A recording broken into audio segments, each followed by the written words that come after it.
नमस्कार। कई बार बच्चे मुझसे पूछते हैं या मुझे बताते हैं कि सर एक क्वेश्चन गलत हो गया, दो क्वेश्चन गलत हो गया, या सर 0.25 एक नंबर दो नंबर से प्रीलिम्स रुक गया। ऐसे हजारों बच्चे हैं। आज मैं कुछ सैंपल लेकर के बात करूंगा आपसे कि क्या है ऐसा वजह कि ऐसे हजारों बच्चे कभी एक नंबर, कभी दो नंबर, कभी तीन नंबर, यानी सिंगल डिजिट में प्रीलिम्स से बाहर हो रहे हैं। कैसे प्रीलिम्स हर हाल में सिक्योर करें, आइए कुछ डेटाज के साथ चर्चा करते हैं। आज की सभा को आगे बढ़ाते हैं कि how to qualify prelims, how to crack prelims at any cost. क्या है प्रीलिम्स में सफलता की विधि, और आज हम चर्चा करने वाले हैं पोस्टमार्टम मेथड। आपको मैंने कई मेथड पढ़ाया है सफलता का, उसमें एक विधि है पोस्टमार्टम विधि। आइए देखते हैं। ये मेरा मेंटोरशिप है। अगर आप कोचिंग कर लेने के बाद भी अपनी सफलता के प्रति आश्वस्त नहीं हैं, तो आपको आवश्यकता है एक सारथी की। आपको आवश्यकता है कि कृष्ण की, जो आपके रथ को असफलता के दलदल से निकालकर सफलता के शिखर तक ले जा सके। और आइए आपको मैं दिखाता हूं। देखिए यूपीएससी का कट ऑफ आ गया है और 2023 का कट ऑफ, जनरल का कट ऑफ 74 गया है, ईडब्ल्यूएस का 68 गया है कट ऑफ प्रीलिम्स का, और यूपीपीएससी में कट ऑफ 125 गया है जनरल का। आइए आपको मैं दिखाता हूं यूपीएससी के कुछ बच्चों का, ये जिनका सिलेक्शन नहीं हुआ, जिनका प्रीलिम्स क्वालिफाई नहीं हुआ। हर व्यक्ति सफलता की बात करता है, हर जगह पे सफल कैंडिडेट्स के पोस्टर लगाए जाते हैं। इनका क्या होगा? क्या ये वास्तव में अयोग्य हैं? क्या ये योग्य नहीं थे? योग्य थे। अपनी छोटी छोटी गलतियों की वजह से ये 73 मार्क्स पाया है, 2 नंबर से रह गया जनरल का बच्चा। क्या है कट ऑफ? 75, और रह कितने से गया? 2 मार्क्स, 2.41 मार्क्स से रह गया। ये देख रहे हैं, देखिए ये देख रहे हैं, जनरल का बच्चा है। आप देखिए कि 1 नंबर, 1.5 नंबर, 1.25 नंबर से लोग रह जा रहे हैं। आप नाम पे फोकस मत कीजिए, आप नाम पे फोकस मत कीजिए, आप मार्क्स पे फोकस कीजिए। ये देखिए जनरल का कैंडिडेट 73, जनरल 73। ऐसे तमाम लोग हैं, ऐसा एक बच्चा नहीं, ऐसे हजार लोग हैं जो 1 मार्क्स, 2 मार्क्स, 1.5 मार्क्स से रह जा रहे हैं। क्यों? ऐसी हमारे पास लिस्ट कई हैं। ये वो बच्चे हैं जो कभी हमारे साथ जुड़े थे और पढ़े थे। उन बच्चों ने मुझे अपना मार्क्स शेयर किया था और मुझे लगा था कि ये बच्चे रिजल्ट देंगे। They are doing very well in mains. ये मेंस बहुत अच्छा कर रहे थे, लेकिन मेंस अच्छा करके भी क्या फायदा जब पीटी होगा ही नहीं तो मेंस का अचार डालोगे, उस आंसर राइटिंग का क्या कीजिएगा? तो प्रीलिम्स में इन बच्चों ने स्ट्रैटेजिकली फॉल्ट किया है, कुछ गलतियां की हैं। आइए हम बात करते हैं कि हमारा पोस्टमार्टम मेथड क्या है। देखो यार, सीधी सी बात है, practice makes a man perfect. लगातार बार बार की जाने वाली कोशिशें आपको सफल बनाएंगी, आपको परफेक्ट बनाएंगी। और आइए आपको तमाम विधियां मैंने सिखाई हैं, जैसे वाल्मीकि मेथड, जैसे टी टाइम मेथड। पुराने वीडियोज पढ़े हैं आप, वहां जाके देख लीजिएगा। आज आपको सिखाता हूं पोस्टमार्टम विधि क्या है। देखो यार, पोस्टमार्टम विधि बहुत जरूरी है। सबसे पहले जरूरी है कि आप बल्क में टेस्ट सीरीज ज्वाइन कीजिए, बल्क में टेस्ट सीरीज दीजिए।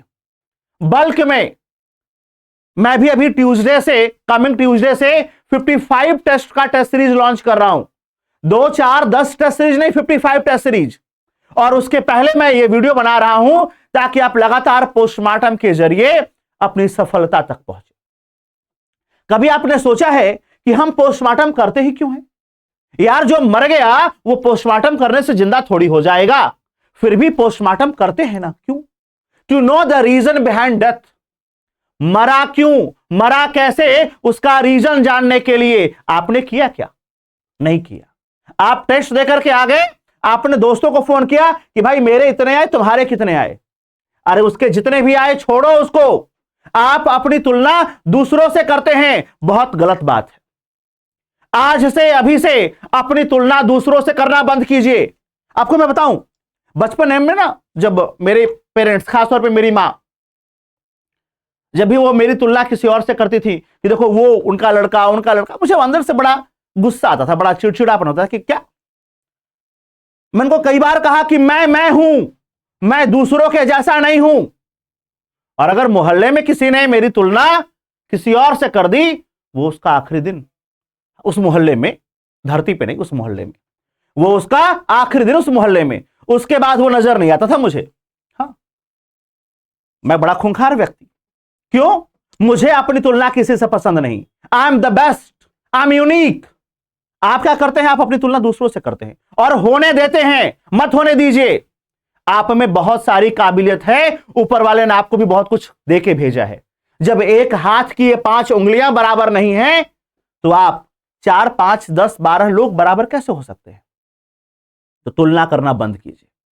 आप जब भी टेस्ट पेपर देकर के आए, तो अपने दोस्तों को फोन कर करके उनके मार्क्स मत पूछिए, और उनके मार्क्स पूछ करके दुखी मत होइए कि अरे उसके इतने ज्यादा आ गए और आप सर पकड़ के बैठ गए, अब क्या करें? पोस्टमार्टम कीजिए।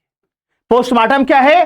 पहले आप जानिए कि आपका जो मार्क्स कटा है, जो प्रॉब्लम है, जो मार्क्स कटा है, वो किस में कटा है। टाइप ऑफ क्वेश्चंस देखिए,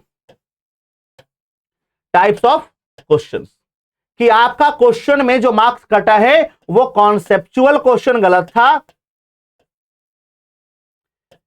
या फैक्चुअल गलत था। क्वेश्चन कौन सा गलत था, कॉन्सेप्चुअल या फैक्चुअल?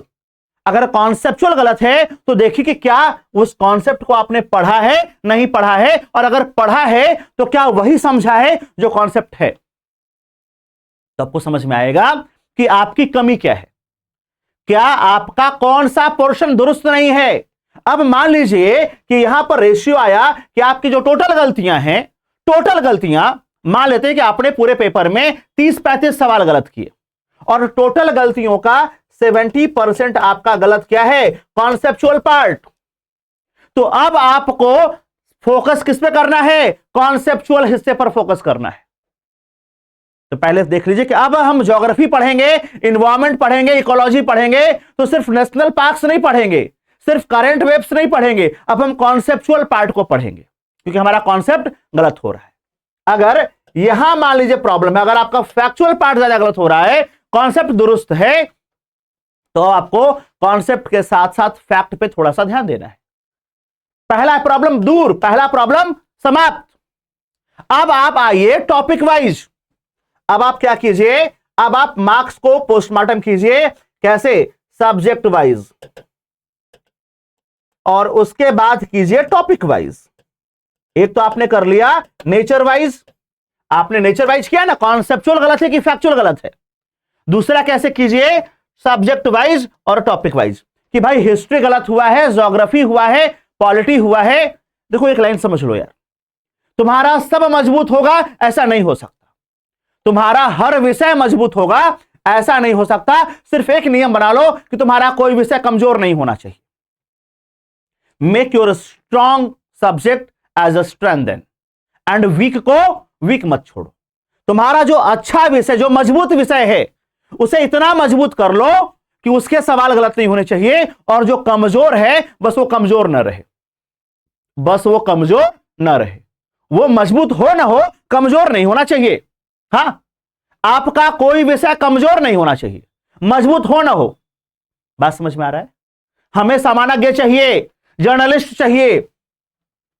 अब मान लीजिए टॉपिक में आप आए, और टॉपिक को फिर डिवाइड कीजिए किसमें, माइक्रो टॉपिक या सब टॉपिक्स में। फॉर एग्जाम्पल, आपको मैं एक एग्जाम्पल लेके दिखाता हूं कि हम लोग कैसे उसको डिवाइड कर सकते हैं, हम लोग कैसे उसको पढ़ सकते हैं। फॉर एग्जाम्पल, एक सब्जेक्ट लिया आपने, वो था एंशिएंट हिस्ट्री, ठीक है। अब मान लेते हैं कि आपका एंशिएंट हिस्ट्री वीक है, या एंशिएंट हिस्ट्री में मार्क्स कम आए हैं। अब फिर आइडेंटिफाई कीजिए कि एंशिएंट हिस्ट्री के किस पार्ट में कम आया है। तो अब आपको टॉपिक देखना है कि क्या टॉपिक कौन सा है कम। अब टॉपिक में आपको समझ में आया कि आपका मौर्यन में कम आया है। अब मौर्यन को फिर डिवाइड कीजिए माइक्रो टॉपिक्स में, कि मौर्यन में जो किंग्स वाला पार्ट है वहां कम आया, मौर्यन में उनके एडमिनिस्ट्रेशन में क्वेश्चन आया वो हमसे गलत हो रहा है, मॉडर्न आर्ट एंड कल्चर के क्वेश्चन हमसे गलत हो रहे हैं। हमसे क्वेश्चन कौन से गलत हो रहे हैं, जब तक आप उस आइडेंटिफाई उस पॉइंट को नहीं करेंगे आप में सुधार नहीं आएगा।